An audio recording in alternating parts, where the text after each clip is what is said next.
ஓம் விக்னேஸ்வரா போற்றி, ஓம் நவக்கர நரலை போற்றி. கருப்பன் வாரான் எங்கள் கருப்பசாமி, கார்மேகம் போற வாரான் கருப்பசாமி. கருப்பசாமி 18 படி. கருப்பசாமியோடைய சத்திய வாக்கு 18 படி. 18 படிக்குமே ஒரு சத்திய வாக்கு இருக்குது. மேசராசிக்கும் கருப்பசாமிக்கு என்ன சார் சம்பந்தம்? மேசராசி வீடு, காலப்புருஷ சக்கரத்தின் முதல் வீடு. சனி பகவான் நீசமடைகிற வீடு. சனி பகவான் தான் சுற்றுப்பட்ட பாதையில் பிரபஞ்சத்தை சுற்றி வர்றதுக்கு எடுத்துக்கூடுற வீடு மேசராசி தான். இப்போ அவர் உங்கள் ராசிக்கு வரப்போகிறாரு. அடுத்த 2 வருஷம் கழித்து வரப்போகிறாரு. இப்போ உங்கள் ராசிக்கு 12ஆம் இடத்துல இருக்கிறாரு. கருப்பசாமிக்கும் சனி பகவானுக்கு என்னையா சம்பந்தம் அப்படின்னு பார்த்தோம்னா எல்லாம் ஒன்று தான். கருப்பசாமி காவல் தெய்வம், பெருமாள், உலகளந்த பெருமாள் லட்சுமி நாராயணன் இந்த பிரபஞ்சத்தை காக்கிறாரு, இந்த உலகத்தையே காக்கிறாரு. காக்கும் தெய்வம் நாராயணனுக்கு காவல் தெய்வம் 18ஆம் படி கருப்பசாமி. சனி பகவான் இந்த நாட்டை காக்கிறவர், கர்ம பலனுக்கு ஏற்ற தண்டனை கொடுக்கிறவர். சனி பகவானும் ஒரு வாட்ச்மேன் மாதிரி தான். ஒரு மனிதனுக்கு நல்லது கெட்டதை சொல்லிக் கொடுக்குறவர். அவன் நல்லது செஞ்சானா நல்ல பலன்கள் கொடுப்பாரு, கெட்டது பலன் செஞ்சானா தண்டிப்பார். தண்டிக்கிற அதிகாரம் இருக்கிற ஒரே கிரகம் சனி பகவான் தான். மெதுவாக தண்டிப்பார். ஏன்னா நல்லவா எதை செஞ்சாலும் மெதுவாக தான் செய்வார். Slow and steady is win the race. எந்த ஒரு காரியத்தையும் ஸ்லோவாக ஸ்டெடியாக செஞ்சு சக்ஸஸ் ஆகிற கிரகம் சனி பகவான் தான். ஆனால் அவரை பற்றி நிறைய பேருக்கு தெரியாது. சனி பகவானா கெடுதலுங்கிறாங்க. சனி பகவான் வந்துட்டாலே கெடுதல் தான், நம்மளை தண்டிப்பார் அப்படிம்பாரு. தண்டிப்பார், நீ நல்லது செய்யலைன்னா தண்டிப்பார், கெட்டவனை தண்டிப்பார், நல்லவனை காப்பாற்றுவார். சரியா? நன்றி மறவாத தெய்வம் சனி பகவான். அதாவது எப்படின்னா தோல் கொடுப்பார், ஒரு ஹேண்ட்ஸ் கொடுப்பார், கை கொடுப்பார், தூக்கி விடுவார். சாமானியப்பட்ட மக்களுக்கு உதவுகிறவன் சனி பகவான். சரியா நேரில்? அதனால் வேலை பார்க்குறவங்க, உழைக்கிறவங்க, சுறுசுறுப்பாக இருக்கிறவங்க இவங்களுக்கெல்லாம் சனி பகவானுடைய ஆதிக்கம் அதிகமாக இருக்கும். இவங்களுக்கு எந்த பாதிப்பு இருக்காது. ஓகே, முன்பே ஒன்றா பார்ப்போம். பொறுமையாக இருங்க. நம்ம சேனலை கேளுங்க.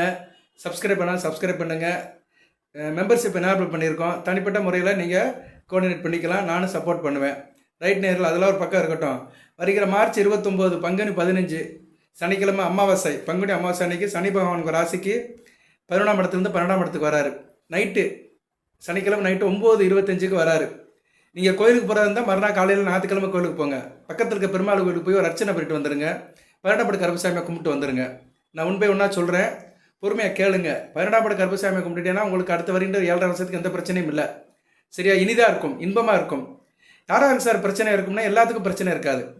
மேசராசியில் பிறஞ்ச எல்லாத்துக்கும் எல்லச்சனை தாக்கம் இருக்குமா? இல்லை. யாராருக்கு சார் இருக்கும் அதை தான் சொல்ல போகிறேன். முக்கியமான வீடியோ, பொறுமையாக கேளுங்க. உங்கள் ராசியில் சனிப்பானுடைய இன்வால்மெண்ட் எப்படி இருக்கும், அதுபோக அந்த 7.5 சனிக்கு என்ன வழிபாடு பண்ணலாம், பரிகாரம் பண்ணலாம், இதெல்லாம் ஒரு சுருக்கமாக சொல்கிறேன். இப்போ மேசராசி சனி பகவானுக்கு நீசமடைகிற ராசி. காலப்புருஷ சக்கரத்தில் உங்கள் வீட்டில் தான் ஆரம்பிப்பார். First impression is the best இம்ப்ரெஷன்பாங்க. ஆனால் ஃபர்ஸ்ட் இம்ப்ரெஷன் அவருக்கு மோசமாக இருக்கும். உங்கள் வீட்டிலே வீட்டிலே நீசமடைவார். அடுத்து ஸ்தானபலம் வருவார். மிதுனத்தில் ஸ்தானபலம், கடகத்தில் பகமை, சிம்மத்தில் பகமை, கண்ணில் நட்பு, துலாமல உச்சம், விருச்சிகத்தில் பகை, தனுசில் சமம், மகரத்தில் ஆட்சி, கும்பத்தில் மூல திரிகோணம், மீனத்தில் சமம், இப்படின்னு ஒரு ரவுண்டில் வருவார். அவர் காலப்புருஷ சக்கரத்தை சுற்றி கடைசியாக மீனத்தில் தான் முடிக்கிறார். உங்கள் ராசி 12ஆம் இடத்துல மோட்சஸ்தானத்தில் முடிக்கிறாரு. ஒவ்வொரு வீட்டிலுமே ஒவ்வொரு விதமான இதை பார்த்துட்டு வருவார். ஒவ்வொரு ராசிக்குமே ஒவ்வொரு விதமான பலன்களை கொடுத்துட்டு கடைசியில் மீனத்தில் குரு பவன் கிட்ட தன்னுடைய எக்ஸ்பீரியன்ஸை ஷேர் பண்ணுவார். குரு மீன ராசிக்கு அதிபதி. உங்கள் ராசிக்கு 9, 12 கூடையவன். அந்த குரு கிட்ட தன்னுடைய ஷேரிங், தன்னுடைய எக்ஸ்பீரியன்ஸை ஷேர் பண்ணுவார். இந்த நிகழ்வு நடக்கிற தான் மீனம். பொதுவாக மீனத்தில் சனி பகவான் வந்துட்டாலும் பெருசாக எல்லாத்துக்கும் கெடுப்பலன் கொடுக்க மாட்டார். ஏன்னா மீனம் ஒரு நீர் ராசி, உபயராசி. சரமாகவும் இருக்கும், ஸ்திரமாகவும் இருக்கும், ரெண்டுமே இருக்கும். நிற்கும், நிலைக்கும். ஒரு இடத்துல நிற்கிறது முக்கியம் கிடையாது, நிலச்சி நிற்கணும். அது மாதிரி உபயங்கிறது நிலச்சி நிற்கிற ராசி, கடல் ராசி, நீர் ராசி. இந்த உலகத்தில் கடல் தான் அதிகமாக இருக்குது, நீர் தான் அதிகமாக இருக்குது. 75% நீர் தான் இருக்குது. மீனராசிக்கும் நாராயணனுக்கும் சம்பந்தம் இருக்குது. நாராயணன், நாரம்னா நீர், அயன்னா அதில் இருப்பவன். நாரம் ப்ளஸ் அயன், நீரிலேயே இருப்பவன். திருப்பால் கடையில் பள்ளி கொண்ட விற்பான் எம்பெருமான். அந்த எம்பெருமானுக்கு பிடித்த ராசி மீனராசி. அவருக்கு பிடித்த நட்சத்திரம் 2 இருக்குது. உத்திரட்டாதி, ரேவதி. உத்திரட்டாதி சனிபாவ நட்சத்திரம், ரேவதி புதனி நட்சத்திரம். இதில் உத்திரட்டாதி எடுத்துட்டோம்னா உங்கள் ராசிக்கு 10, 11 கூடிய நட்சத்திரம். கர்மாதிபதி, லாபஸ்தானாதிபதி. ரேவதி 3, 6 கூடியவன் நட்சத்திரம். தைரிய ஸ்தானாதிபதி, ரணருண ரோக ஸ்தானாபதி. புதனும் சனியும் சேர்ந்து தான் மீனராசி ஆள்றாங்க. 2 பேருடைய நட்சத்திரம் தான் முழு நட்சத்திரமாக இருக்குது. பூரட்டாதியில் ஒரு பாதம் இருக்குது, அது உடலற்ற நட்சத்திரமாக பார்க்கப்படுகிறது. ஸோ மீனராசி ஒரு நீர் ராசியாக இருந்தாலும் பெருமாளின் ஆதிக்கம் வருது. பெருமாள் இந்த பிரபஞ்சத்தை காக்கிறவர். சரியா? உங்களுக்கு அதை பற்றி நல்லா தெரியும், எல்லாருக்குமே தெரியும். இந்த உலகத்தை காக்கும் கடவுள் யாருன்னா பெருமாள் தான். காக்கும் கடவுள் நாராயணன். ஆதி மூலமே நாராயணா அப்படின்னு சொன்ன மாதிரி இந்த பிரபஞ்சத்தை காக்கிறவர். காக்கிறவனுக்கு தாங்க நிறைய வேலை. அதாவது படைக்கிறவனுக்கு ஒரு நாள் வேலை, எடுக்கிறவனுக்கு ஒரு நாள் வேலை. ஆனால் காக்கிறான் பார்த்தீங்களா, ஒரு குழந்தை தாய் வயிற்றில் பிறந்து அது கடைசி காலம் வரைக்கும் அதை காத்து ரச்சித்து அதுக்கு நல்லது கெட்டதெல்லாம் செஞ்சு அதை வந்து காப்பாற்றுறது பெரிய விஷயம். ஒரு மனித உயிருக்கு மட்டும் இல்லை, எல்லா ஜீவராசிகளுமே காக்கும் கடவுள் பெருமாள் தான். அந்த பெருமாளோட அனுக்கிரம்பட்ட ராசியை மீனராசி விளங்குது. அந்த பெருமாளுக்கே காவல் காக்கிற தெய்வம் 18 கருப்பசாமி. 18 கருப்பசாமி வந்து அவர் கதையை சுருக்கமாக 2 வரி சொல்லிட்டு நம்ம மேற்கொண்டு பலனுக்குள்ளே போவோம். அவர் வந்து மதுரை சுந்தராஜ பெருமாள் அழகர் கோயிலில் இருக்கிறவர், அமெரிக்கா வந்தவர், கேரளாலேருந்து வந்தவர், மலையாள நாட்டிலேருந்து வந்தவர். அதனால தான் ஐயப்பனுக்கும் 18 படி கருப்பசாமிக்கும் ஒரு லிங்க் இருக்குது. அவருக்கும் 18 படி, இவருக்கும் 18. அந்த 18 எப்படி சார் வந்தது அப்படின்னா, 18 வீரர்களோடு வந்தார் அவர். 18 வீரர்களோடு வந்து அழகு மலையான தூக்கிட்டு போகலான்னு வந்திருக்கிறாரு. இங்கே வந்து சுந்தராஜ பெருமாளை பார்த்துருக்கிறாரு. ரெண்டும் ஒன்று தான், சுந்தராஜ பெருமாளும் ஒன்று தான், அழகு மலையான ஒன்றா தான், கல்லழகர்னு சொன்னாலும் ஒன்று தான். இந்த இவரை வந்து அமெரிக்கா வந்தவர், இவரை வந்து என்னென்னா சிறைப்பிடிக்க வந்தவர், இவரோட அழகை மயங்கி இவருக்கு அடிமையாயிட்டார். அதன்படி என்ன பண்ணார்னா, கூட வந்த 18 பேரை அந்த வீரர்களை கொண்டுட்டு அவங்கள படியாக்கி அது மேலே உட்காந்துட்டாரு. இப்பயும் போனோம்னா அழகர் கோயிலில் வந்து 18 படி மொதல் இருப்பார். அவருக்கு தான் பூஜை. அவருடைய ஆணை கட்டு தான் அழகர் வெளியே வருவார். சித்திரை திருவிழாவுக்கு அவர் வைகாத்தில் இறங்க வரும்போது 18 படி கருப்பசாமி பூஜை பண்ணி அவருடைய ஆணை கேட்டு அவருக்கு முன்னாடி வருவார், இவர் பின்னாடி வருவார். சரியா? அப்போ 18 படி கருப்பசாமி வந்து அழகருக்கே வந்து ஒரு கார்டு, ஒரு எஸ்கார்டு மாதிரி வருவார். சரியா? அவரே காக்குறாரு. காக்கும் கடவுளே காக்கிற தெய்வம் 18 படி கருப்பசாமி. மேசராசியை காக்க மாட்டாரா? 7.5 சனிலேருந்து காக்க மாட்டாரா? கண்டிப்பாக காப்பாடுவார். நம்பிக்கையோடு இருங்க, நிச்சயம் நடக்கும். அந்த படி 18 மேலே சத்தியம். படி 18 என்ன சார் அப்படின்னா 18 விதமான குணங்கள். அந்த 18 விதமான குணங்களை நம்ம சத்தியமாக ஏற்றுக்கிட்டோம்னா நமக்கு எந்த பிரச்சனையும் வராது, எப்பயுமே வராது. மேசராசியில் சனி பகவான் சரியில்லாதவங்களுக்கு எந்த பிரச்சனையும் கொடுக்க மாட்டார். அந்த 18 படி சத்தியம் என்ன சார், அதை சொல்லிட்டு நம்ம வந்து சனி பகவானுக்குள்ளே வரேன் நான். ஏன்னா முதல்ல இதை சொல்லிடுறேன். என்ன நிறைய பேர் கேட்க மாட்டாங்க, நம்ம ஆளுங்க எல்லாமே ஷார்ட் வீடியோ பார்க்க ஆரம்பிச்சிட்டாங்க.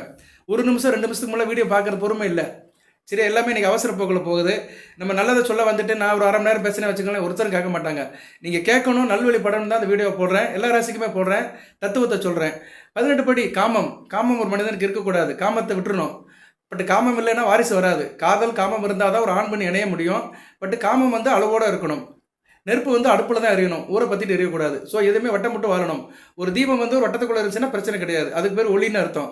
அதுவே ஒரு ஊராளிக்குன்னா அது பேர் நெருப்புன்னு அர்த்தம். சரியா? அதனால் காமம் வந்து ஒரு பற்றுதலோட ஒரு வட்டத்துக்குள்ளே இருக்கணும். அடுத்து குரோதம் இருக்கக்கூடாது, லோபம் இருக்கக்கூடாது.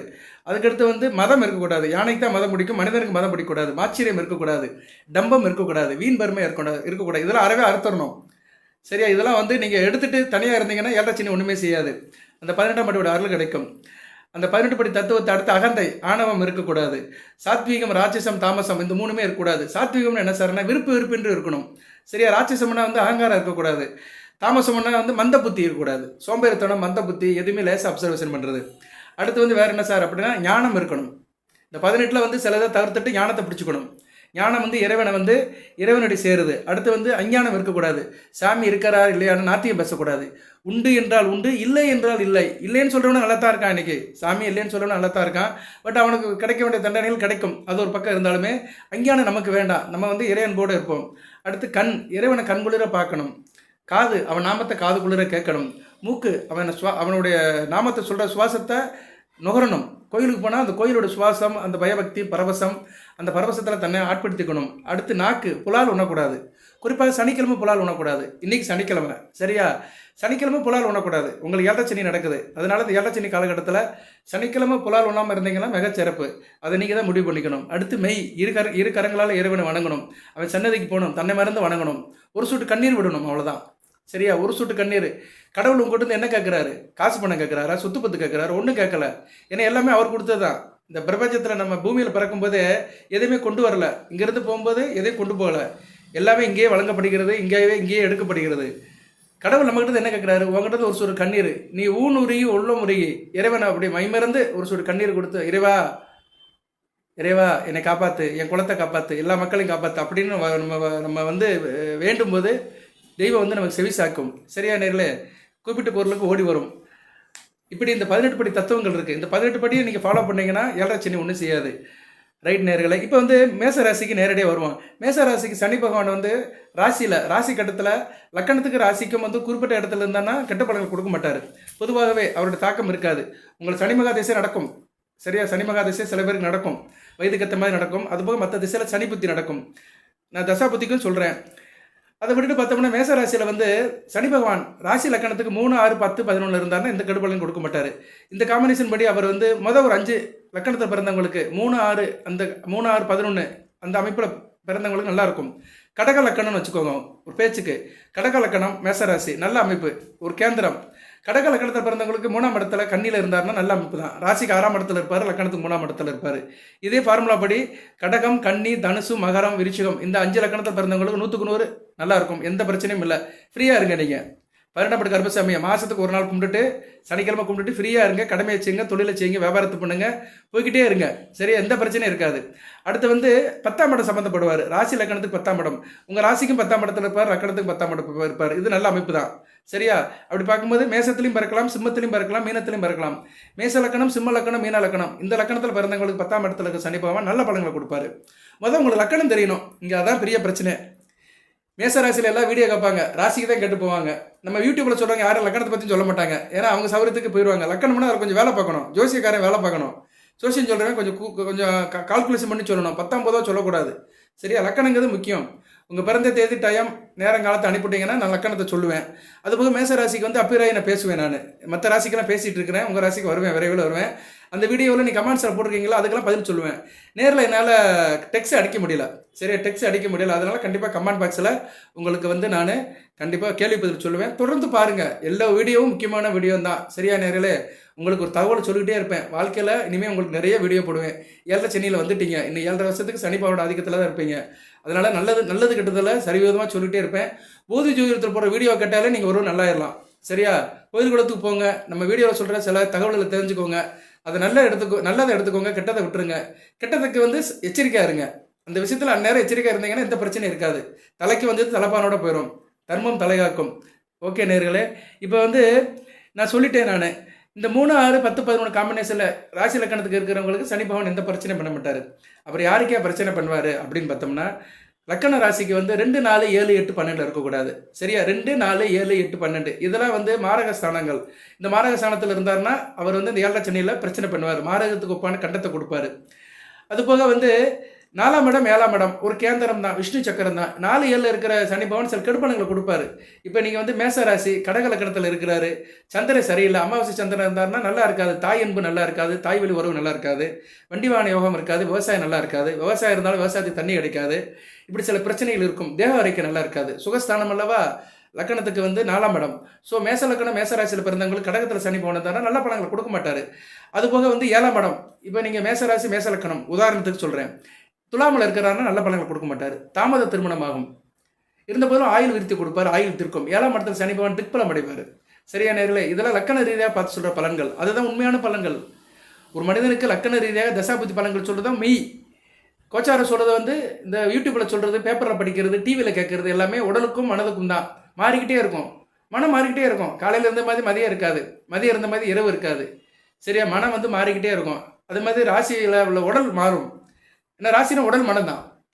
உடல் 10 வயசில் இருக்கிற உடலை 50 வயசில் இருக்குது, 50 வயசில் இருக்கிற தேகமாக 80 வயசில் இருக்குது, இழைச்சி போயிடும். அது மாதிரி மாற்றம் இருந்துக்கிட்டே தான் இருக்கும். அதனால பேச்சும் நான் வந்து லக்கண ரீதியாக தான் பலன் சொல்லுவேன். லக்கணத்துக்கும் ராசிக்கும் நட்சத்திரத்துக்கும் தசாபுத்திக்கும் இந்த 4 காம்பினேஷனில் பலன் சொன்னாதான் மேச ராசிக்கு பழிக்கும். இல்லைன்னா சும்மா கேட்டுகிட்டே போக வேண்டியதான். அவரும் சொன்னார், இவரும் சொன்னார், எல்லாரும் சொன்னார், போய்கிட்டே இருக்க வேண்டியதான். நிறைய போடுறாங்க இன்றைக்கி யூடியூப்பில், நிறைய பேர் தம்மையில் போட்டு போடுறாங்க. எல்லாரும் எல்லாத்தையும் பார்க்குறாங்க. இதையும் பாருங்கள். பட் போதை ஜோதிடத்தில் நான் ஓரளவு அறிவியல் ரீதியாக சொல்லுவேன். கணிதம், அறிவியல் இதுதான் ஜோதிடம். ஜோதி இருக்கும் இடம் ஜோதிடம். 27 நட்சத்திரங்கள், 12 ராசி, 9 கிரகங்களை வச்சு தொகுத்து வழங்குறது தான் ஜோதிடம். அந்த 27 நட்சத்திரங்கள் ஒளிஞ்சிக்கிட்டே தான் இருக்குது. ட்விங்கிள் ட்விங்கிள் லிட்டில் சார்னு சொன்ன மாதிரி அது ஒளியை கொடுத்துட்டு தான் இருக்குது. ஓகே நேர்களே, இப்போ வந்து மேசராசியில் வந்து 2, 4, 7, 8, 12 காம்பினேஷனில் சனி பகவான் நல்ல பலன்கள் கொடுக்க மாட்டார். உதாரணத்துக்கு ஒன்று சொல்கிறேன். நீங்கள் வந்து மேசராசி கும்பலக்கணம், ராசிக்கு 2ஆம் இடத்துல சனி பகவான் இருக்கிறாரு. ராசிக்கு 2ஆம் இடம், லக்கணத்துக்கு 4ஆம் இடம். இது நல்லா இருக்காது. சரியா, மேசராசி கும்பலக்கணம், கும்பலக்கணத்துக்கு 4ஆம் இடம் ரிஷபத்தில் இருப்பார், ராசிக்கு 2ஆம் இடத்துல ரிஷபத்தில் இருப்பார். நல்லா இருக்காது. குடும்பத்தில் பிரச்சனை இருக்கும், தாய் அன்பு கிடைக்காது, தாய்க்கு உங்களுக்கு பிரச்சனை இருக்கும், பணம் கொடுக்கல் வாங்கல பிரச்சனை இருக்கும், தாய்க்கு உங்களுக்கு சண்டை வந்துகிட்டே இருக்கும். 2ஆம் இடத்துல இருந்தாருன்னா லக்கணத்துக்கு 4ஆம் இடம், ராசிக்கு 2ஆம் இடம், தாய்க்கு உங்களுக்கும் ஏட்டிக்கு போட்டியாக இருக்கும். சரியா, எதுகை முனையாக இருக்கும், நல்லா இருக்காது. இப்படி தான் பலன்களை பிரித்து போயிடும். இவங்களுக்கு தான் இந்த கட்டம் கஷ்டமாக இருக்கும். இந்த 7 சனி கஷ்டம் இருக்கும். இந்த 7 சனி காலத்தில் ரொம்ப கஷ்டத்தை கொடுப்பாரு. ஸோ இந்த 2, 4, 7, 8, 12 இருக்கிறவங்க தான் வந்து 18ஆம் இடம் கர்ப்பசாமியை கும்பிடணும். சரியா நேர்களே, ஜாதகத்தை செக் பண்ணிக்கோங்க. ஜாதகத்தை பாருங்கள். லானான்னு போட்டிருக்கிறோம், அடுத்து சாணான்னு போட்டிருக்கிறோம். சாணான்னு போட்டிருந்தா மேசராசி, லானான்னு போட்டிருந்தா லக்கணம். அந்த லக்கணத்துக்கும் ராசிக்கு சனி பகவான் எங்கே இருக்காருன்னு பாருங்கள். அவர் இந்த காம்பினேஷனில் 2ஆம் இடம், 4ஆம் இடம், 7ஆம் இடம், 8ஆம் இடம், 12ஆம் இடத்துல இருந்தாருன்னா நல்லா இருக்காதுன்னு அர்த்தம். அதுபோக ராசிலேயே இருக்கக்கூடாது. ராசியில் இருந்தாலும் 7ஆம் சனியில் பிறந்திருக்கீங்கன்னு அர்த்தம். உங்கள் ராசிலேயோ இல்லை பின்னாடி மீன ராசிலேயோ அல்லது முன்னாடி ரிஷப ராசிலையோ சனி பகவான் இருந்தாருன்னா 7ஆம் சனியில் பிறந்திருக்கீங்கன்னு அர்த்தம். ராசிக்கு 12, 2, ராசிக்கு முன்பக்கம் பின்பக்கம் சனி பகவான் இருந்தாருன்னா 7ஆம் சனியில் பிறந்திருக்கீங்கன்னு அர்த்தம். நல்லா இருக்காது, அவங்களுக்கு நல்லா இருக்காது. இவங்க தான் அந்த 18ஆம் படி கருப்பசாமியை கும்பிடணும். 18ஆம் படிக்கிறது வந்து ஒரு சொல், அந்த 18 தத்துவத்துக்கு தான் அந்த 18 சொல்கிறோம். பட் அவர் கருப்பசாமி தான், எல்லா இடத்துலையும் இருப்பார். படிக்கு மேலே தான் இருப்பார், கணக்கு கிடையாது. பெருமாள் கோயிலையும் அவர் சன்னதி இருக்கும், சில இடத்துல தனியாக கூட சன்னதி இருக்கும், சில இடத்துல வந்து இந்த கிராமப்புறத்தில் தனியாக கருப்பசாமி கோயில்னு வச்சுருப்பாங்க. நீங்கள் எங்கே வேணாலும் போய் அவர் வழிபாடு பண்ணலாம். சனிக்கிழமை போங்க, வாரத்தில் கடைசி சனிக்கிழமை போங்க, தமிழ் மாதத்தில் கடைசி சனிக்கிழமை. இன்றைக்கி தமிழ் மாதத்தில் முதல் சனிக்கிழமை, இன்னைக்கு கூட போகலாம். இந்த வீடியோ நைட்டு தான் கிடைக்கும், பட் அடுத்த வாரம் கூட போங்க. இன்றைக்கி பங்குனி 1, 15/3/2025 பங்குனி 1 சனிக்கிழமை. இந்த மாதம் சனிக்கிழமையோட பிறக்குது, சனி வாரம் நல்லா இருக்கும். சரியா? அதனால இந்த பங்குனி மாதம் பொதுவாக மேசராசிக்கு நல்லா தான் இருக்கும். நான் அந்த மாத பலன்களை அப்புறம் சொல்கிறேன். இது வந்து பொது பலன்கள். சரியா? உங்கள் மேசராசிக்கு நான் அடுத்து வருகின்ற 7.5 வருஷம் எப்படி இருக்கணும், 7.5 வேண்டாம் 8 வருஷம் எப்படி இருக்குன்னு சொல்கிறேன் நான். நீங்கள் வந்து சனிக்கிழமை போங்க, மாதம் சனிக்கிழமை இரவு, கடைசி சனிக்கிழமை போங்க, இரவு 8 to 9க்கு போங்க. சனி ஓரையில் போய் கோயில் புரசாரிக்கிட்ட போய் கருப்பு காரை வாங்கி கொண்டு போய் கொடுங்க. மந்திரிச்சு கொடுப்பாரு, வலது கையில் கட்டிக்கோங்க. ஆணாக இருந்தாலும் சரி, பெண்ணாக இருந்தாலும் சரி, வலது கையில் கட்டிக்கோங்க. எலுமிச்சை மலை வாங்கி கொண்டு போங்க, மந்திரிச்சு கொடுப்பாரு, அதை வச்சுக்கோங்க. மாதம் ஒரு தடவை போயிட்டு வாங்க, போதுமா? மாதம் ஒரு தடவை 4ஆம் சனிக்கிழமை போங்க, சிறப்பே தரும். 7ஆம் சனியை பற்றி கவலையே படாதீங்க, கடமையை செய்யுங்க. சோம்பேறித்தனமாக இருக்கிறீங்க, சுறுசுறுப்பாக இருங்க. ஆண்கள் புதன் சனி எண்ணெய் தேய்ச்சி குளிங்க, நல்லெண்ணெயை கொஞ்சம் எடுத்து தலையில் வச்சு குளிங்க. பெண்கள் வெள்ளி ஞாயிறு கொஞ்சம் நல்லெண்ணெயை வச்சு குளிங்க. இப்போ யாரும் எண்ணெய் தேய்ச்சி குளிக்கிறதே இல்லை, அந்த கலாச்சாரம்லாம் கெட்டு போயிடுச்சு. பெரும்பாலும் தலைக்கு எண்ணெயே வைக்கிறது இல்லை. ஆணாக இருந்தாலும் சரி, பெண்ணாக இருந்தாலும் சரி, அப்படியே போகிறது. அப்படியே ஹீட்டர் போட்டுட்டு அப்படியே தலையை பறக்க விட்டு போகிறது. அப்படியே அதை என்னென்னமோ செய்கிறாங்க அலங்காரம். பெண்ணுங்க சிகை அலங்காரம் நிறைய பெண்ணுங்க. ஆனால் சிகைனாலே சனி பகவான் தான். சனி பகவான் சரியாக இருக்கிறவங்களுக்கு சொட்டை விழுந்துடும். முடிக்கு வந்து சனி பகவான் தாங்க காரணம். சரியா? முடி வந்து முக்கியமானது. கருப்புன்னு உடம்புல எந்த அடையாளம் இருக்கோ அதுக்கெல்லாம் சனி பகவான் தான் காரணம். அதை தான் கருப்புன்னு இருக்கான். கருப்பு, காற்று கருப்பு எதாக இருந்தாலும் சனி பகவான் தான். அதான் கருப்பசாமி கும்பிடு அப்படிங்கிறேன். முடிக்கு வந்து சனி பகவான் தான் காரகத்துவம். சில பேர் முடி கொட்டு போயிடும்னா சனி பகவான் தான். சூரியனும் வருவார், இருந்தாலும் சனியோட ஆதிக்கமும் இருக்குது. முடி, பல்லு, நகம், இப்படி நிறைய விஷயத்துக்கு வந்து சனி பகவான் வருவார். உதிர்தல் அப்படிங்கிறோம் பார்த்தீங்களா, அதுக்கெல்லாம் சனி பகவான் தான் வருவார். ஓகே, இப்போ வந்து எதுக்கு சொல்ல வரேன்னா, சனி பகவானோட ஆதிக்கம் அதிகமாக இருக்கிறவங்க கருப்பசாமியை கும்பிடுங்க. இப்போ வந்து ராசிக்கு வந்து 12ஆம் இடத்துல வராரு. 12ஆம் இடத்துல வராருன்னா சில பெனிஃபிட்டே இருக்குது. 11ஆம் இடத்துல வந்து ராசியை பார்த்தாரு, ராசிக்கு திருஷ்டி இருந்தது, இப்போ இந்த திருஷ்டி போயிடுச்சு, நல்லா இருப்பீங்க. 7ஆம் சனி இருந்தாலுமே ராசி மேலே சனி பகவான் பட்ட பார்வை சரியாக போயிடுச்சு. உடலாலும் மனதாலும் நல்லா இருப்பீங்க, எந்த பிரச்சனையும் இருக்காது, நல்லா சுறுசுறுப்பாக இருப்பீங்க, சோம்பேறித்தனம் இருக்காது, நல்லா ஒரு ஜூட்டிக்காக இருப்பீங்க. அடுத்து 11ஆம் இடத்துலேருந்து ராசிக்கு வந்து அவர் வந்து 6ஆம் இடத்தை பார்த்துட்டு இருந்தார். உத்தியோகம் பண்ணுறவங்களுக்கு ஏகப்பட்ட பிரச்சனை இருந்தது. குறிப்பாக அரசு உத்தியோகத்தில் இருக்கிறவங்களுக்கு ஏகப்பட்ட சிக்கல், அரசியல்வாதிகளுக்கு சில பிரச்சனை, எதிரிலான பிரச்சனை, இப்படி நிறைய இருந்தது. தகப்பன் வழி உறவுல பிரச்சனை, பங்காளிகள் பிரச்சனை, இதெல்லாம் இனிமேல் சரியாயிரும். அதுபோல் ராசிக்கு வந்து 8ஆம் இடத்தை பார்த்துட்டு இருந்தார். 8ஆம் இடம் அசுபஸ்தானம் தான். தேக ஆரோக்கிய பிரச்சனை இருந்தது. வெளிநாடு வெளி மாநிலத்தில் வேலை பார்த்தவங்களும் ஏகப்பட்ட பிரச்சனை, எதிர்பாராத சில சம்பவங்கள் நடந்துச்சு, குடும்பத்தில் எதிர்பாராத சில சிக்கல்கள், ஏகப்பட்ட பிரச்சனை இருந்தது. இனிமேல் அதெல்லாம் சரியாக போயிடும். இப்போ ராசிக்கு 12ஆம் இடத்துலேருந்து ராசிக்கு 2ஆம் இடத்தை பார்க்குறாரு. பேச்சில் நிதானம் இருக்கணும். அடுத்த வருகிற 2 வருஷம் பேச்சில் நிதானமாக இருக்கணும். அது குறிப்பாக இந்த 2, 4, 7, 8, 12 இருக்கிறவங்களும் ரொம்ப கவனமாக இருக்கணும். நீங்கள் பேச்சில் பேசி மற்றவங்களுக்கு பிழையாக தெரியும். சரியா? பேச்சில் கவனமாக இருக்கணும், பண விஷயத்தில் கவனமாக இருக்கணும், கொடுக்கல் வாங்கல கவனமாக இருக்கணும், ஆரம்ப கல்வி படிக்கிற மாணவ கவனமாக இருக்கணும். சரியா? இந்த கவனமாக இருக்கிறவங்க சொல்கிறது தான் கவனமாக இருக்கணும். யாருக்கு சொல்கிறனோ அவங்க தான் வந்து 18ஆம் கருப்பசாமியை ரொம்ப கும்பிடணும். சரியா? திருப்பி சொல்ல மாட்டேன், இந்த சரியான வார்த்தையை திருப்பி சொல்கிறேன், அதை நிப்பாட்டிக்கிறேன். ஏன்னா சரியானா உங்களுக்கு வந்து ஒரு இதை சொல்லணும்னு நினைக்கிறேன், உங்களுக்கு வந்து சேரணும்னு நினைக்கிறேன். ஏன்னா நல்ல விஷயத்தை நான் சொல்லும்போது அது உங்கள் மனசில் போய் நிற்கணும். நின்னாதாங்க நல்லது, சொல்கிறவனுக்கு ஒரு பெருமை. ரைட்டு? அதாவது ஒரு விஷயம் சொல்லும்போது சிந்திக்கவும் செய்யணும், சிரிக்கவும் செய்யணும், அப்போ தான் அதை வந்து சிறப்பு அடையும். ரைட்டு? இப்போ வந்து 2ஆம் இடத்தை பார்க்குறாரு, கவனமாக இருக்கணும். ஆரம்ப கல்வி படிக்கிற மாணவர்கள், +2 வரைக்கும் படிக்கிற மாணவர்கள் ரொம்ப கவனமாக இருக்கணும். அடுத்து வந்து ராசிக்கு 6ஆம் இடத்தை பார்க்குறாரு. சரியா? 6ஆம் இடத்தை பார்க்குறது ரொம்ப கவனம், தேக ஆரோக்கியத்தை பார்த்துக்கோங்க. அடுத்து ராசிக்கு 9ஆம் இடத்தை பார்க்குறாரு. தகப்பன் வழியில் கொஞ்சம் எச்சரிக்கையாக இருங்க. தகப்பன் வழி வரவு, பங்காளிகள் வரவு கவனமாக இருங்க. கோயில் குளத்துக்கு அடிக்கிறோம் போயிட்டு வாங்க. விவசாயம் பண்ணுறவங்க, தோட்டக்கலை வச்சுருக்கிறவங்க, பயிர் வச்சு வச்சுருக்கவங்களாம் விவசாயத்தை நல்லபடியாக பாருங்கள். இருந்த போதிலும் தனுசு வந்து நல்ல வீடு தான். அதாவது குரு வீட்டிலே இருந்துட்டு குரு வீட்டையே பார்க்குறவர் சனி பகவான் 10ஆம் பார்வையில் பார்ப்பார். செவ்வாயும் பார்ப்பார், தனுசில் இருந்துட்டு மீனத்தை பார்ப்பார், 4ஆம் பார்வையில் பார்ப்பார். ஸோ செவ்வாய்க்கும் சனிக்கும் ஒரு பெரிய ஒரு வரப்பிரசாதம் என்னென்னா, அமைப்பு காலப்புருஷ சக்கரத்தில் இந்த 2 கிரகங்களுக்கு ஒரு அமைப்பு என்ன கொடுத்துருக்காங்கன்னா, ஒரு வீட்டில் இருந்து அந்த கிரகத்தோட இன்னொரு வீட்டை பார்ப்பாங்க. மீனத்தில் இருக்கிற சனி பகவான் குரு வீட்டில் இருந்துட்டு குரு வீட்டையே பார்ப்பார், 10ஆம் பார்வையில் தனுசை பார்ப்பார். அதே மாதிரி செவ்வாய் அடுத்து வந்தாருன்னா, தனுசுக்கு பயிற்சியாக வந்தாருன்னா தனுசுல இருந்து மீனத்தை பார்ப்பாரு. இப்படிலாம் சில அற்புதங்கள்லாம் கிரகங்களுக்கு இருக்கு. ஏன்னா செவ்வாய் ஏன் சொன்னா உங்க ராசிநாதன். சரியா நேர்களே, சனி பகவானும் மேசத்துக்கு வேண்டியவர் தான், கர்ம ஸ்தானாதிபதி. நீங்கள் செய்கிற கர்மத்துக்கெல்லாம் அவர் தான் காரணம், அதில் வர லாபத்துக்கும் அவர் தான் காரணம். நல்ல கர்மத்தை செய்யுங்க, நல்ல காரியத்தை செய்யுங்க, லாபம் அடைவீர்கள். நல்லது நடக்கணும்னா நீங்கள் அந்த 18 படி தத்துவத்தை உணர்ந்துக்கணும். சரியா, கர்மம் தொழில் பண்ணுறது வியாபாரம் பண்ணுறதா கர்மம் கிடையாது. நீங்கள் ஒருத்தங்களுக்கு ஒரு உதவி பண்ணுறது, ஒருத்தங்க தண்ணின்னு தாகம்னு கேட்குறாங்க, அவங்களுக்கு ஒரு கிளாஸ் தண்ணி எடுத்து கொடுத்தீங்கன்னா அது கர்மம். நம்ம செய்கிற எல்லா வினையுமே கர்மம் தான். காலையில் சீக்கிரமாக எந்திக்கிறோம்னா அது கர்மம் தான். 6 மணிக்கு எந்திரிச்சு பழகிட்டோம்னா அது நல்ல கர்மம். இல்லை நான் நைட்டு ஃபுல்லாக டிவி பார்த்துட்டு காலையில் 10 மணிக்கு தான் எந்திப்பேன்னா அது கெட்ட கர்மம். அந்த 10 மணிக்கு எந்திக்கிற தண்டனையே அவன் அனுபவிப்பான். அதுதாங்க, வேறு ஒன்றும் கிடையாதுங்க. எல்லாமே உங்ககிட்ட தான் இருக்குது, நம்மக்கிட்ட தான் இருக்குது எல்லாமே. நம்ம எப்படி இருக்கோமோ அதுக்கு தான் எதிர்வினை இருக்கும். நாள் பார்க்குறவனுக்கு கோள்கள் ஒன்றுமே செய்யாது. நாள்லாம் என்ன, காலையில் 6 மணிக்கு எந்திக்கணும், கடமைகளை செய்யணும், காலக்கடனை முடிக்கணும், பூஜை புனஸ்காரத்தை பிடிக்கணும், 8 9 மணிக்கெலாம் வேலை கிளம்பி போய்கிட்டே இருக்கணும். போயிட்டே இருந்தாலும் பிரச்சனையே இல்லை. இதில் பேக் அடிக்கிறவங்களுக்கு தான் பிரச்சனை, எல்லாத்துலேயும் பிரச்சனை. சரியா, ஸ்டார்டிங் டேபிள் எல்லாமே வரும். கவனமாக இருக்கணும்.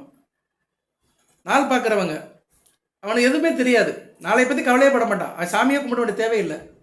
நாளைக்கு இது வேலை இருக்குது, நாளைக்கு பணம் கேட்டு வருவான், நாளைக்கு என் பிள்ளைக்கு பொண்ணு பார்க்க போகணும், நாளைக்கு வீட்டு வேலை இருக்குது, நாளைக்கு தொழிலில் மீட்டிங்கு, எம்டி வருவார், மீட்டிங் இருக்குது, நான் மீட்டிங் ரெடி பண்ணணும், மீட்டிங்கில் போய் நான் பேசணும், ப்ரிப்பேர் பண்ணணும், ஸ்டேட்டஸ் அப்டேட் பண்ணணும், மீட்டிங்கில் போய் உட்காரணும், நான் டீமில் இரு, என் டீமை கைட் பண்ணணும். இப்படி ஏகப்பட்ட சிந்தனையில் இருக்கிறவங்களுக்கு தான் சாமி கும்பிடணும், கோள்கள் ஒன்றும் செய்யும். நாளைக்கு பற்றி கவலையே இல்லை. நிறைய பேர் இருக்கிறாங்க, ஞானி மாதிரி இருப்பாங்க, மறுநாளை பற்றி கவலையே பட மாட்டாங்க. கிடைச்சா சாப்பிடுவாங்க, கிடைக்கிட்டு போய்கிட்டே இருப்பாங்க, எதை பற்றியும் கவலைப்பட மாட்டாங்க. அவங்களுக்கு எந்த பிரச்சனையும் இல்லை. அப்படிப்பட்டவர்களும் இருக்கிறாங்க நாட்டில். ஸோ இந்த லௌகிய வாழ்க்கையில் அலண்டு உலண்டு இருக்கிறவங்களுக்கு தான் பலன் சொல்கிறேன். அலண்டு உலண்டு கஷ்டப்பட்டு நஷ்டப்பட்டு இஷ்டப்பட்டு மிதிப்பட்டு நொந்து நூலாகி அல்லல் பட்டு லோல் பட்டு இப்படி எத்தனையோ பட்டு பட்டு பட்டு பட்டு வாழ்க்கையில் அடுத்து மேலே ஏறதுக்கு வரணும்னு நினைக்கிறவங்களுக்கு அவங்க தான் இந்த ஜாதகம் பார்க்குறது, ராசி பலன் பார்க்குறது, யார்கிட்ட கேட்குறது, இவர்கிட்ட கேட்கவா அவர்கிட்ட கேட்கவுமா, இந்த ஜோசியக்காரன் நல்ல ஜோசியக்காரன், இவன் பிராடா உண்மையாக பேசுகிறானா, என்னென்னா இவன் வாய் ஜாலம் பேசுகிறானா, இதெல்லாம் கண்டுபிடிக்கிறாங்க. ஏன்னா எனக்கு உண்மையை கண்டுபிடிக்கவே முடியல. சரியா, உண்மை எங்கே இருக்குன்னே தெரிய மாட்டேங்கி. உண்மையை கண்டுபிடிக்கிறதுக்கு பெரிய விஷயமா இருக்குது. சரியா நேர்களே, இதெல்லாம் ஒரு பக்கம் இருக்கட்டும். இதெல்லாம் எதுக்கு சொல்கிறேன்னா, இந்த 7 சென்னையில் இதெல்லாம் வரும். முதல் நல்லதை உங்களால் கண்டுபிடிக்க முடியாது. கண்டுக்கு முன்னாடி தான் நல்லது இருக்கும், அதை அவாய்ட் பண்ணுவீங்க. ஏன்னா 7 சென்னையில் எல்லாமே இருக்கும். 7 சென்னை நடக்கும்போது ஜனன ஜாதகமே செயலிழந்து போய்விடும். ரொம்ப எச்சரிக்கையாக இருக்கணும். அதுக்காகத்தான் 18ஆம் படி கருப்பசாமியை கும்பிடுன்னு சொல்கிறேன். 18ஆம் படி விட்டுருங்க, கருப்பசாமியை கும்பிடணும். 18 தத்துவத்தோடு கும்பிட்டிங்கன்னா சிறப்பு தான். ஐயப்பன் கோயில் நட திறந்துட்டாங்க, நேற்று தான் திறந்துருக்காங்க, 14/3/2025. ஒரு 5 நாளைக்கு இருக்குது, போகிறவங்க போயிட்டு வரலாம். பெண்கள் போக முடியாது. நீங்கள் பக்கத்தில் இருக்கிற கருப்பசாமி கோயிலுக்கு போங்க, ஐயனாரை கும்பிடுங்க, சாஸ்தாவை கும்பிடுங்க. சரியா, இதெல்லாம் கோயிலில் இருக்கும், பக்கத்துலேயே இருக்கும் கோயில். ஐயனார் கோயிலுக்கும் போகலாம். ஐயனார், சாஸ்தா, ஐயப்பன், கருப்பசாமி எல்லாமே ஒரே அம்சம்தான். இவங்கெல்லாம் பெருமாளுடைய அம்சமாக வந்தவர், பார்க்கப்பட்டவர்கள். ஐயப்பனே பெருமாளோட அம்சம் தானே, ஹரிஹர புத்திரன் தானே, மோகினி அவதாரத்தில் பிறந்தவர் தானே, ஹரிக்கும் சிவனுக்கும். ஐயப்பனை பார்த்தீங்கன்னா நாம தான் போட்டிருப்பாரு, யூ எருவில் போட்டிருப்பாரு. அது வடகெல்லாம்பாங்க. அந்த வரதராஜ பெருமாளை கும்பிட்றவங்க தான் அந்த யூ மாதிரி போடுவாங்க. அதுக்குள்ளே ரொம்ப நமக்கு ஐடியா தெரியாது. இருந்தாலும் ஐயப்பன் ஃபோட்டோ, ஐயப்பன் விக்ரம் பார்த்தீங்கன்னா அவர் நாம தான் போட்டிருப்பாரு, விபூதி பூசியிருக்க மாட்டார். இத்தனைக்கும் அவர் சிவபுத்திரன் தான். இருந்தாலும் ஒரு தாய் மேலே உள்ள அன்பின் காரணமாக தான் அவர் யூ போட்டிருப்பாரு. ஏன்னா தாய்க்கு புலிப்பால் எடுக்க போனவர் அல்லவா, அவர் வளர்த்த தாய்க்காக புலிப்பாலுக்கு எடுக்க போனவர் தான் மணிகண்டன். சரியா, அந்த மணிகண்டன் ஐங்கரன் ஹரிகரன் புதல்வன் ஐயப்பன். ஹரிகர புத்திரனை போற்றி, ஆனந்த சித்தனை போற்றி, ஆரியங்க ஐயாவை போற்றி, அச்சங்கோயில் அரசை போற்றி, அநாத ரச்சகனை போற்றி, ஆபத் பாந்தவனை போற்றி, அன்னதான பிரபுவை போற்றி, மங்கா வழக்கை போற்றி, மகர ஜோதியை போற்றி, மஞ்சமாதேவி கர்லவனை போற்றி. இப்படி சொல்லிட்டே இருக்கலாம். அவன் நாமத்தை சொல்லுங்க, நாமத்தை சொல்ல சொல்ல இனிக்கும். அடுத்து வருகின்ற 7.5 வருஷ காலம் ஐயப்பன் நாமத்தை சொல்லுங்க.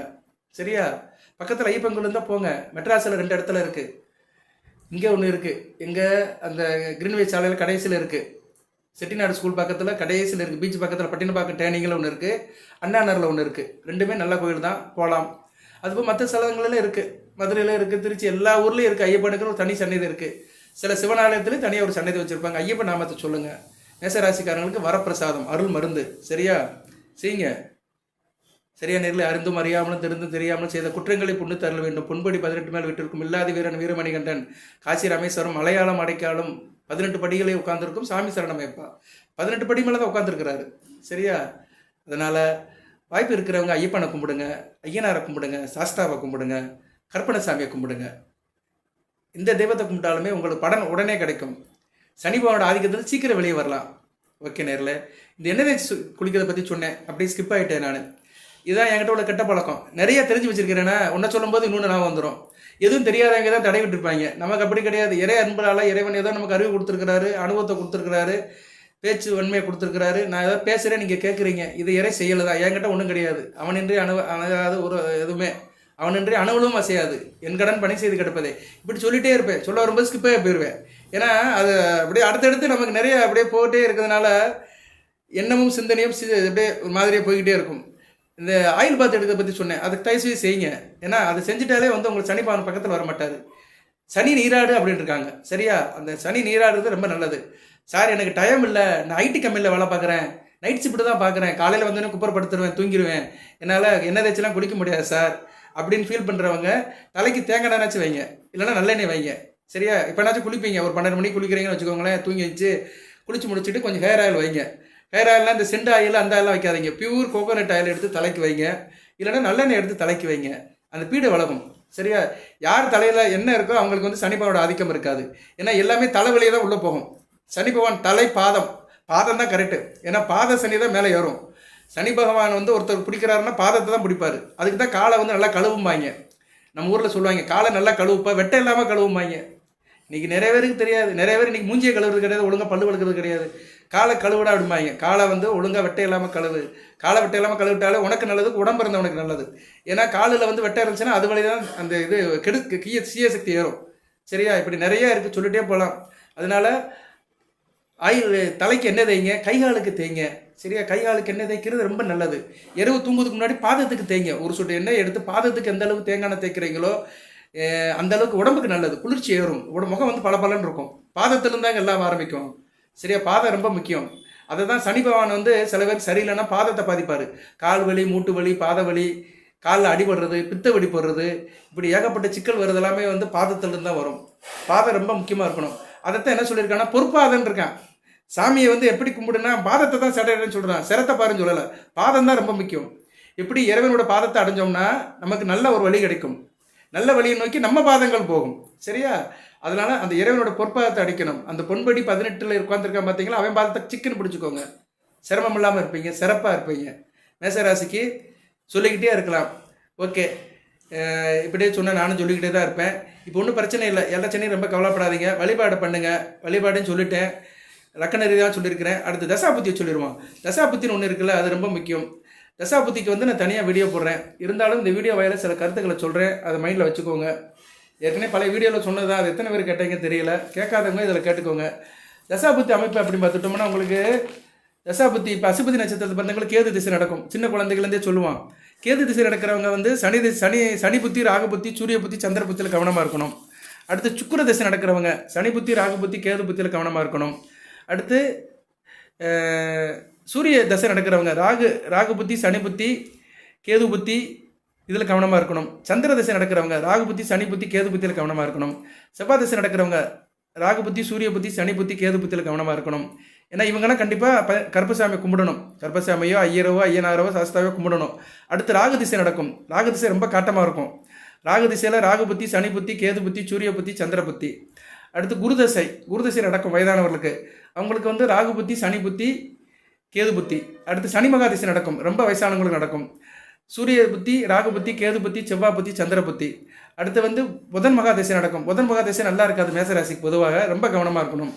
சந்திர புத்தி, செவ்வாய் புத்தி, சனி புத்தியில் ரொம்ப கவனமாக இருக்கணும். அதோட படிக்கிறேன். அதுக்கடுத்து கேது புத்தியில் புதன் திசையே வர்றதுக்கு ரொம்ப ரேரு. புதன் திசை, சனி திசையே வயசாயிரும். சரியா? வயசாயிரும். பட் இருந்தாலும் நான் சொல்லிட்டேன், நான் எல்லாத்துக்குமே சொல்லியிருக்கிறேன். ஏன்னா தசாபுத்தி 120 வருஷம். இங்கே 120 வருஷம் யாரும் வாழ போகிறது கிடையாது. 80, 90 இதுதான் நமக்கு அதிகபட்ச ஸ்கோர். நம்ம வாழ்க்கையில் அடிக்கிற அதிகபட்ச ஸ்கோரே 80, 90 தான். அதுக்குள்ளே தான் இவ்வளோ ஆட்டம். சரியா? 20 வயசுலேருந்து 80 வயசு வரைக்கும் ஒரு ஆட்டம், 40 வயசு வரைக்கும் பெரு ஆட்டம். எல்லாம் ரத்தம் நல்லா இருக்கும். அப்படியே போகிறது, அப்படியே வர்றது, இப்படியே போகிறது, வண்டியை சுற்றுறது எல்லாமே நடக்கும். அதோட பலன் எப்போ கிடைக்கும்னா பின்னாடி தான் கிடைக்கும். முற்பகல் செய்யின் பிற்பகல் விளையும். சரியா நேர்களே? அதனால முற்பகலில் கரெக்டாக இருப்போம். காலையில் 11 மணிக்கு நல்லபடியாக இருந்த உடலை வச்சுக்கிட்டோம்னா சாயந்தரம் 4 மணிக்கு நல்லா இருக்கலாம். ஒரு நாளைக்கு இப்படி இருந்துச்சுன்னா ஒரு 80 வயசு வாழ்கிறவனுக்கு எப்படி இருக்கும்? அதனால் எதுவுமே நல்லதே நினைங்க, நல்லதே நடக்கட்டும். எதுவும் பெருசாக எடுத்துக்காதீங்க. சரியா? வாழ்த்துக்கள். அடுத்து வருகின்ற 8 வருஷம் இனிதாகவே இருக்கட்டும். 2025 2033 வரைக்கும் சனி பகவானோட ஆதிக்கத்தில் தான் இருப்பீங்க. இந்த சனி பயிற்சி வந்து வர மார்ச் 25 மார்ச் 29 2025 நடக்குது. 12ஆம் இடத்துல வந்து ஜூன் 27 2027 வரைக்கும் இருப்பார். சரியா? 2.25 வருஷத்துக்கு மேலே இருப்பார். 2.5 வருஷம் ஆச்சு. ஆமாம், 2 வருஷம் இருப்பார் 12ஆம் இடத்துல. விரையும் இருக்கும், அலைச்சல் இருக்கும். தூர தேசத்துக்கு அனுப்புவார். கடற்கலந்து எங்கேனாச்சும் போயிட்டு வருவீங்க. மீனை கடல் செல்லவா கடற்கலந்து எங்கேனாச்சும் அனுப்புவார், பார்த்துக்கோங்க. நட்சத்திர பாதம் உத்திரட்டாதி ரேவதி. இதில் வந்து உத்திரட்டாதி 2ஆம் பாதம் 3ஆம் பாதத்தில் போகும்போது கொஞ்சம் காம்ப்ளிகேஷனாக இருக்கும். ரேவதி 2ஆம் பாதம் 3ஆம் பாதத்தில் போகும்போது கொஞ்சம் காம்ப்ளிகேஷனாக இருக்கும்.